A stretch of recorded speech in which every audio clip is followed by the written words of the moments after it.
I'm Paul Comfort, and on this edition of Transit Unplugged, we travel to Indianapolis, Indiana, where we speak to Michael Terry, CEO of IndyGo, the transit system there. Michael heads up this municipal corporation, which is located in the old Duesenberg Motor Company factory with 8.5 acres under roof.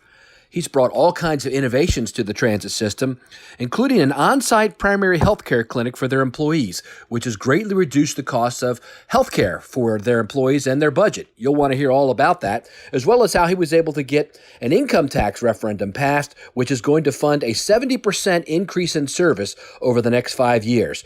They're doing everything from increasing the frequency and the span of bus service and creating a new grid system to adding 3 new BRT lines over the next 5 years and going to 100% electric buses. They're going to do all of that in the next few years, and you'll want to hear about it directly from the CEO, Michael Terry, on today's edition of Transit Unplugged.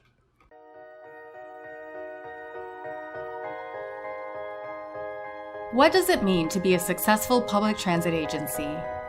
What are you doing to lead the way? It's time to learn from the top transit professionals in North America. This is Transit Unplugged with your host, Paul Comfort. I'm Paul Comfort, your host of Transit Unplugged, and today we're excited to be here in Indianapolis, Indiana, in the IndyGo headquarters with Michael Terry, President and CEO of IndyGo. We've just spent the last couple hours talking about all the great plans that he has for the system. Michael, thanks for inviting me in today. Oh, this is great, Paul. Thanks for making the trip here. Absolutely. You guys are amazing. I mean, you kind of gave me your catchphrase, which is to prepare for scalable growth. Right. And we're going to talk about that briefly. But first, after our conversations, it became, once again, very clear to me the value of having a CEO at a location for a long time.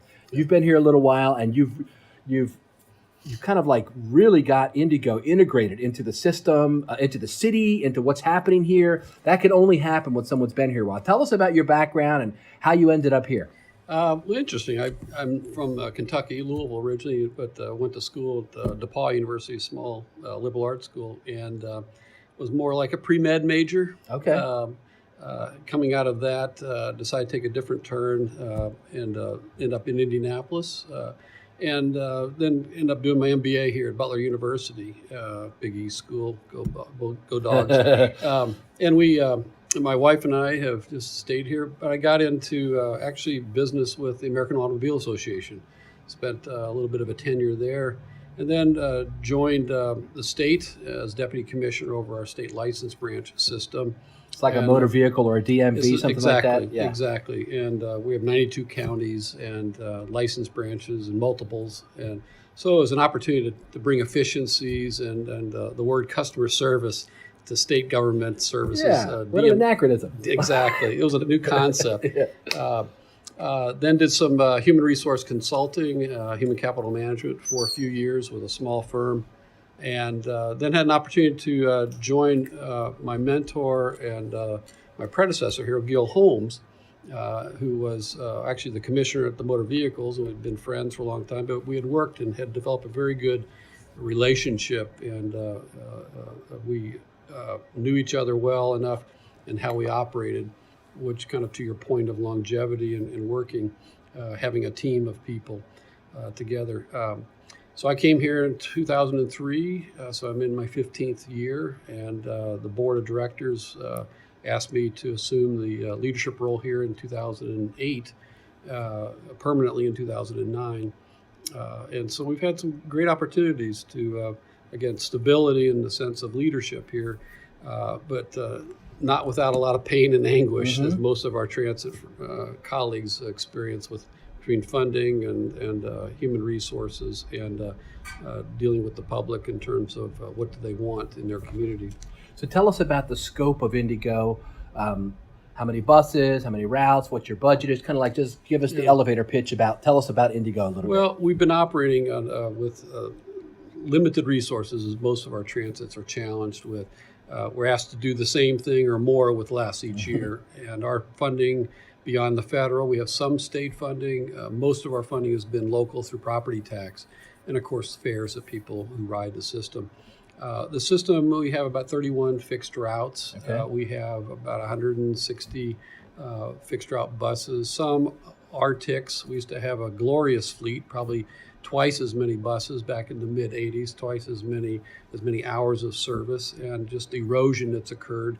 As most of our transit colleagues know, when you start cutting back, many times it's not routes as much as frequency and hours of available service or weekends, and we start chipping away.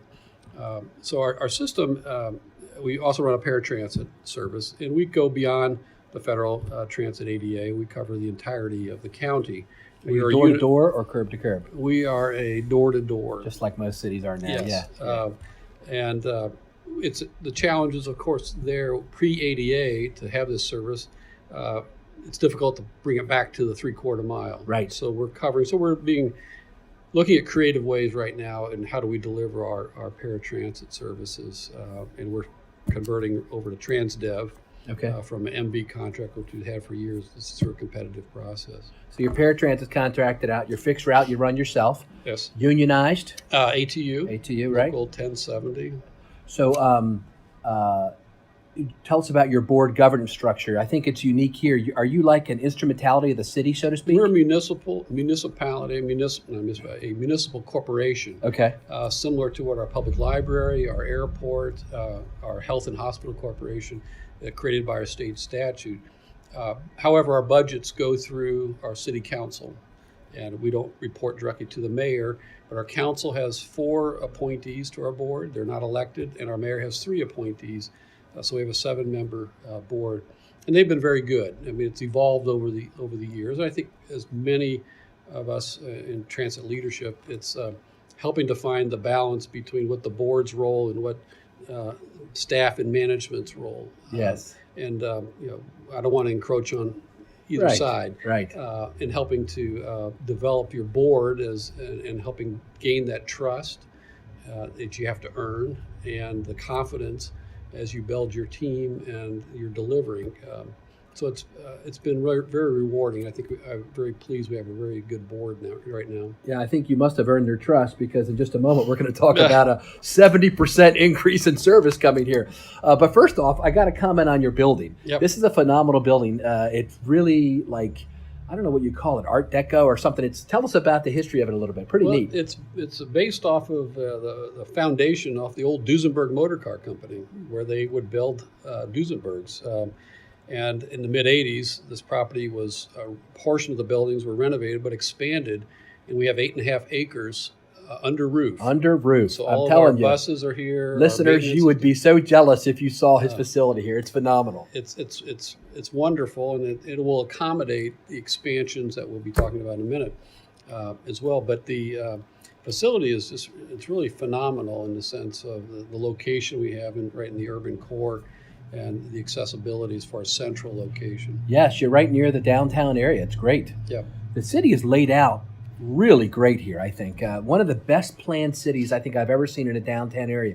Each block is, 1/10 of a mile, and you have nice east-west roads and nice north-south roads. Probably modeled after Washington, D.C. actually. Yeah, which didn't stay that way. I mean, I find it one of the hardest cities to get around in personally. But okay, so let's talk about some of the cool concepts I think you're bringing to the table. As you prepare for scalable growth, you've been looking at ways to kind of manage your costs better. Right. And one of the neat things you've done is on the healthcare side. Tell us a little bit about that. Well, our efforts over the years have been, we can have all kinds of plans, and all of us do these comprehensive operational analysis, but it's lacking the funding to invest to grow your system. And that means get the public trust and your elected officials trust that you're being good stewards of your funding, and that you're demonstrating that you're not just the black hole of waste and mismanagement of government. Our efforts were to first look at the efficiencies, and our colleagues in the transit world know this, looking at ways in which it's not just cost cutting, it's where you can improve the delivery of your services and control your costs, the growth and expense. It could be from fuel purchasing, that we buying diesel fuel either on contracts or speculating, or hedge funding where you need to. But But one of the areas we recognized was a big challenge was our healthcare. It was out of control.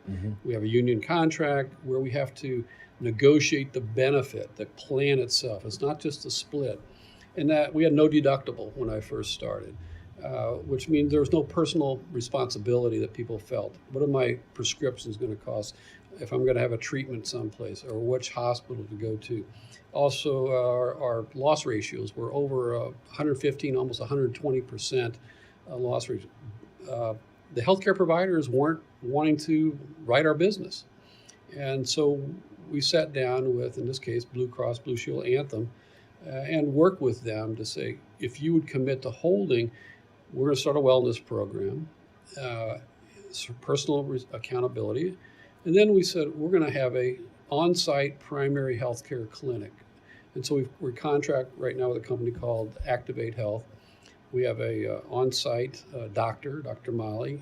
We have a nurse practitioners. We have technicians doing health assessments for the wellness program, health coaching, a lot of issues with our workforce because of many of the drivers, it's a sedentary type of a role, smoking issues, obesity, hypertension, diabetes are all challenges, and I think that's universal in a lot of business, but particularly in transit.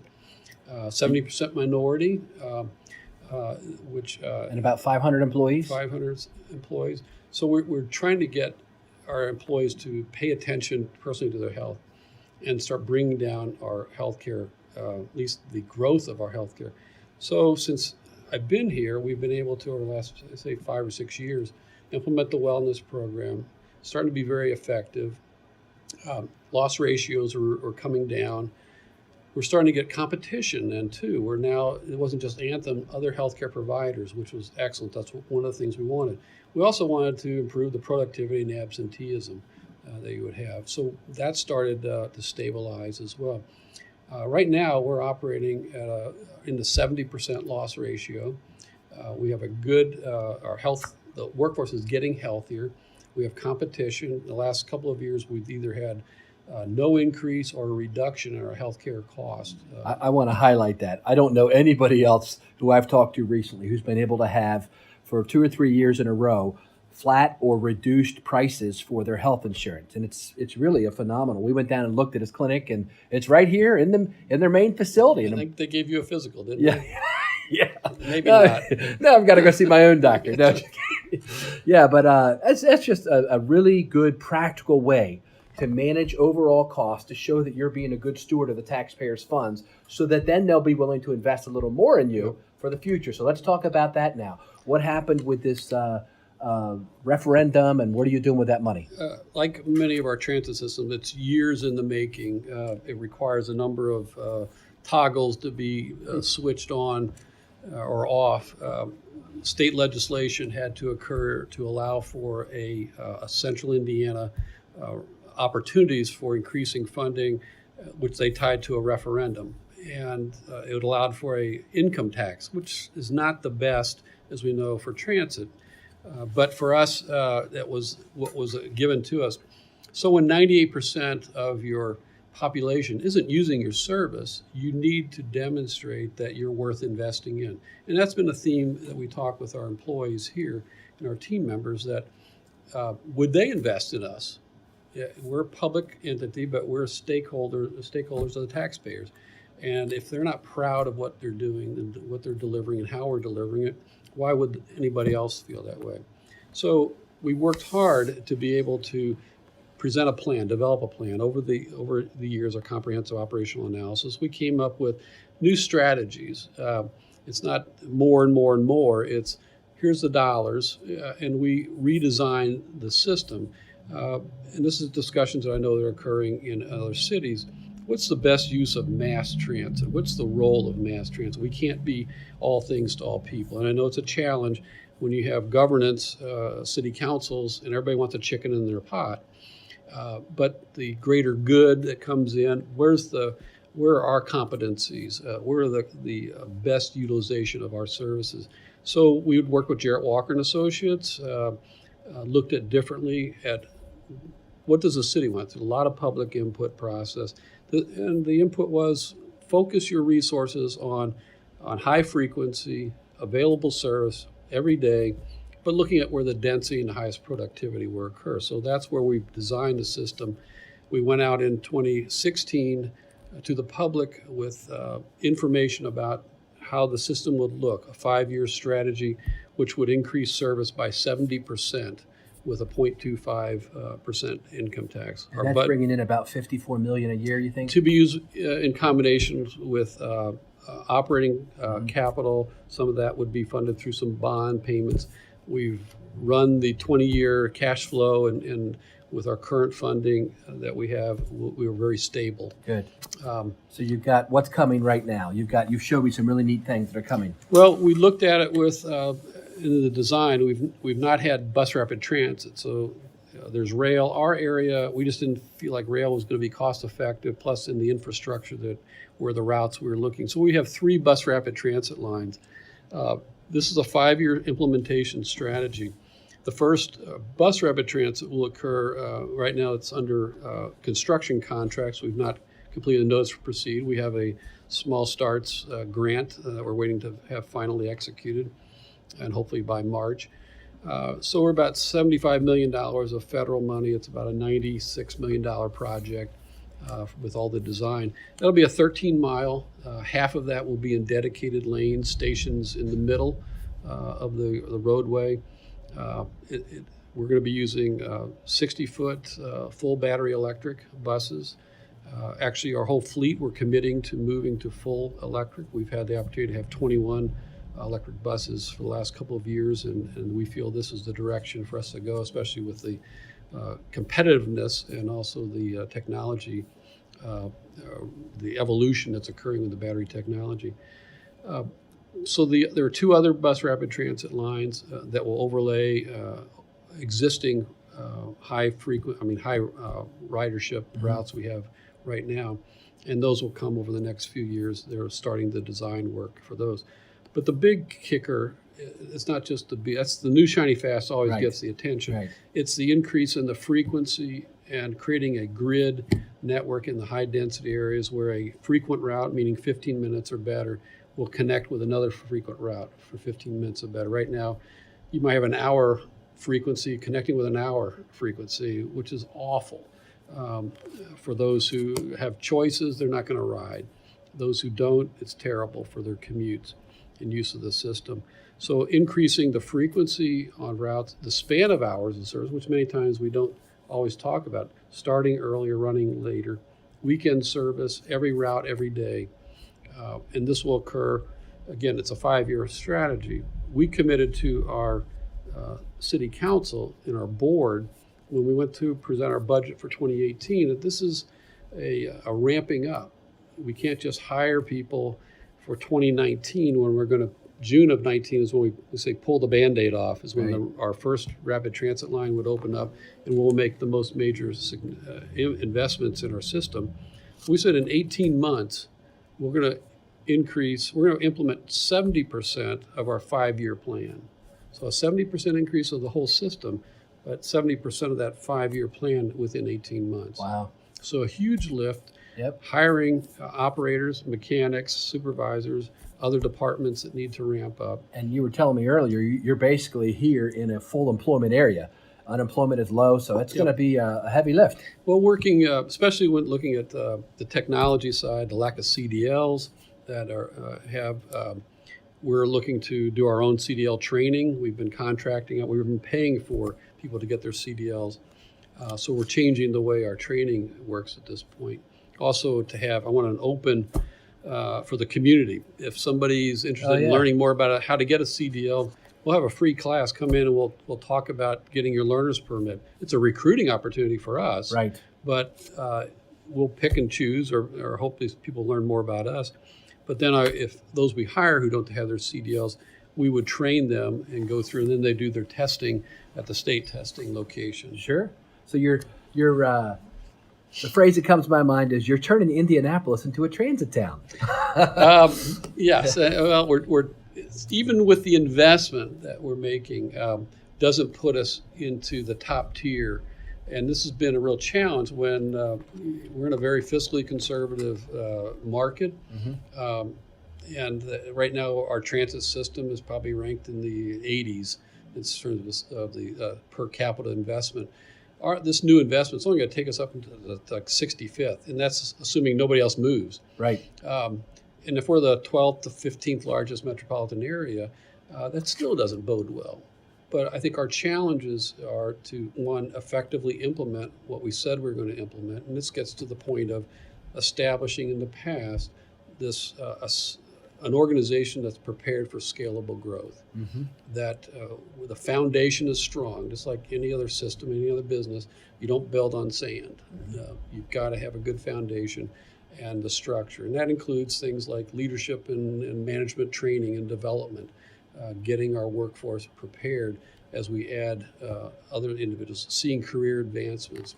Some good models out there of other transit systems that have done some wonderful things in leadership development and building up their workforce internally. That's wonderful. I mean, it's a very practical approach toward growing transit and helping it reach out more than beyond its traditional transit-dependent ridership.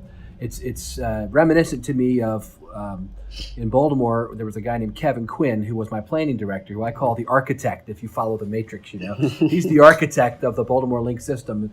And his ideas were very similar to what you are talking about here. And it's been successful, which is on the heavy hauler routes, move them to the high frequency service. Yeah.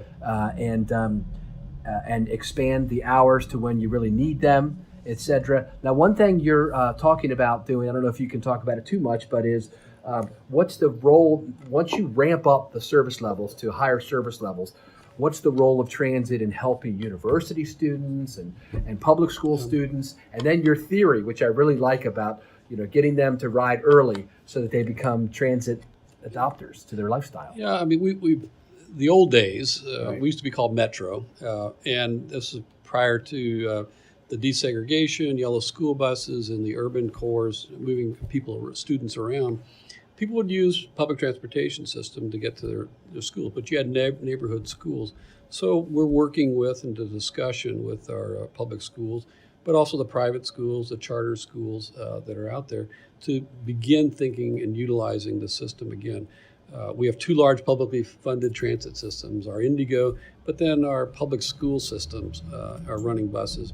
There are economies of scale. There's efficiencies or duplications that we can eliminate.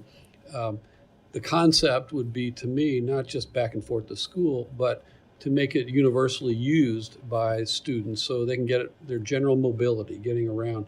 And as you said, I think creating this life skill of using public transportation wherever they may be.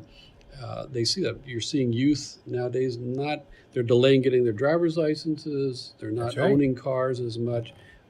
They want to have some alternative. So that's just working with our institutions. We just have not had the capacity and just the erosion that's occurred over the years, because again, we had twice the amount of vehicles in our fleet and the service we delivered in the mid 80s than we have right now.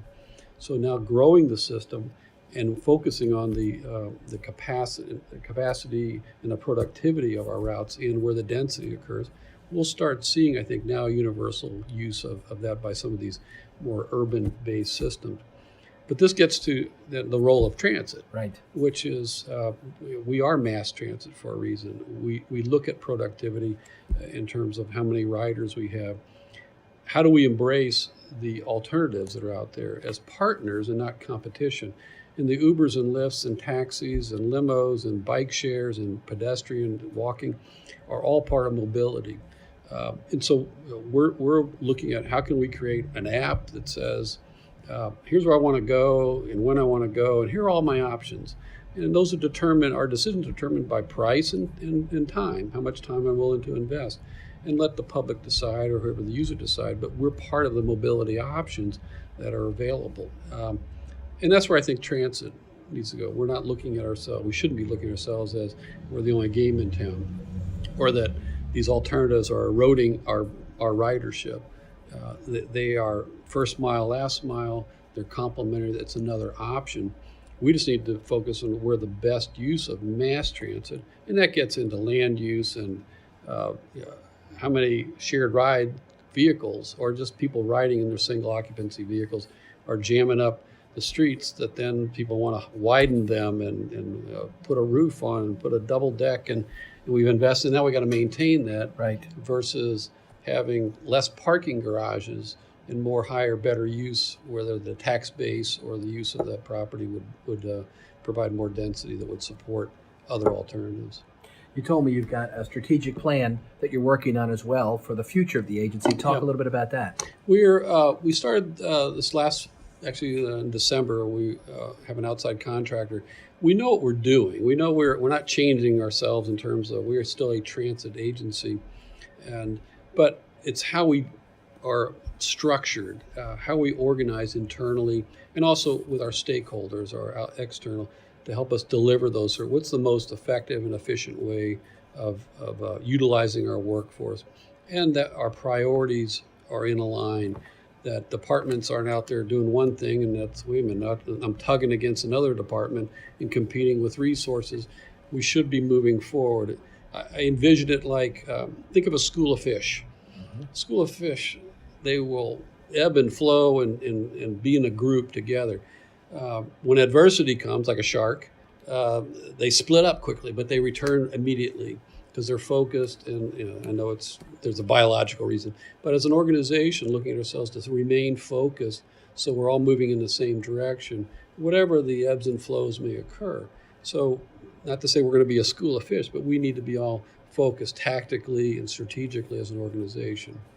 That's wonderful. So in summary, you've worked hard to kind of prepare and make your agency efficient through things like the health insurance and the clinic you have on site for your employees. By the way, do you get feedback, one-on-one feedback from employees about them liking that? And yeah, I think in the beginning there was resistance of, you're just wanting to know about our health and you're going to fire us because somebody's got health. Obviously HIPAA laws. Right. And no, I don't even want to know. I just want to encourage you to utilize the clinic, to participate in the wellness, because there's a benefit to the employee by participating in the wellness, where they get a reduction in their contribution to our healthcare program. If not, they're going to pay more. So there's an incentive. So some begrudgingly would utilize the wellness program, and then they start using it. Over time, now it's like Dr. Molly's the great, or Sandy's wonderful. Yes. She's helped me. When I have one of our team members come up to me and said, the Weight Watcher program that you had here, or the smoking cessation program, when somebody says, I lost 65 pounds. wow. And thank you. Yeah. I mean, you say, okay, something's got to be working right. But it's too personal responsibility. Right. We can't dictate, but to help people with the resources available, will they take that step? And if it's a financial incentive, there's other little incentives that go along for achieving goals that the coaches set up. So now it's participation for one, but now if they set a goal by their coach, then there's an incentive for them to achieve certain things. So That's it's not great. all just participatory. Right. So you've got the efficiency of the organization. Then you were able to get a good investment from the local taxpayers into the transit system. Right. And now you're in a plan over the next 5 years to implement 3 new BRT lines, expanded regular bus service as Right. well. And you're also looking at developing an app to kind of bring in where there's gaps in the system, to bring in all the mobility providers. Yeah, and just boom, drop the mic, right? Is Yeah. that it? Yeah, exactly. The, then you go on the consulting geez, trail after yeah. that, right? But there's implementing Yes. and to deliver what you said you're going to deliver. And the evolution that's occurring in our industry right now, whether it be the vehicle technology, the equipment, the workforce availability, and their technical and skill abilities, are all the challenges that we have. And finding where mass transit, where public transportation plays, I think it's a vital role, it's an important role, and to help people see the pride in what we're doing. But we're not the only game in town. And that's where we need to expand our horizons to think beyond and look at efficiencies beyond what we do. But again, back to school buses. Maybe we should be doing school bus. Maybe we should be handling parking as a collaboration. A lot of things that could be done in the future. Well, I would say that the people of Indianapolis are well served to have someone like you, Michael Terry, as the CEO of their transit system to help navigate what's coming over the next few years in the mobility spectrum for this city and this region. Thanks so much for being with us today, Michael. Oh, Paul, thanks. Enjoyed the time with you today. Yeah, I'm looking forward to from here. We're going to go out and look and even talk about it. Give us 30 seconds on your where we're going to this afternoon. Well, we have a downtown transit center now. It's very iconic. Feel free to go to IndyGo.net website, and you'll be able to see some photographs of it. It's a 18 bay. It's just been certified as a gold lead. Oh, wow. We've not even announced that yet. Okay, yeah. So keep it to yourselves, this everybody. This won't air for 2 months. So you're good. Yeah. So, but it's a lot of glass. It's an iconic looking. We just didn't want a brick or concrete structure that would hide. We want it to be very visible, and it has rain gardens and a park-like setting. It was for the customers, for our riders, and for the community. So we're very, very proud of that. Congratulations. I'm looking forward to looking at it. It just opened up a year ago, right? Yes. Yeah, very good. Yep. We've had with us today as our guest Michael Terry, President and CEO of IndyGo, the Indianapolis Public Transportation Corporation, which operates the public transit service for Indianapolis and the surrounding region. Thanks so much for being with us today on Transit Unplugged. Be sure to subscribe to us on iTunes, on Google Play, or at transitunplugged.com. I'm Paul Comfort. Talk to you next time. You've been listening to Transit Unplugged, powered by Trapeze Group. To stay up to date, subscribe on iTunes or Google Play, or join the conversation at transitunplugged.com. Thanks for listening.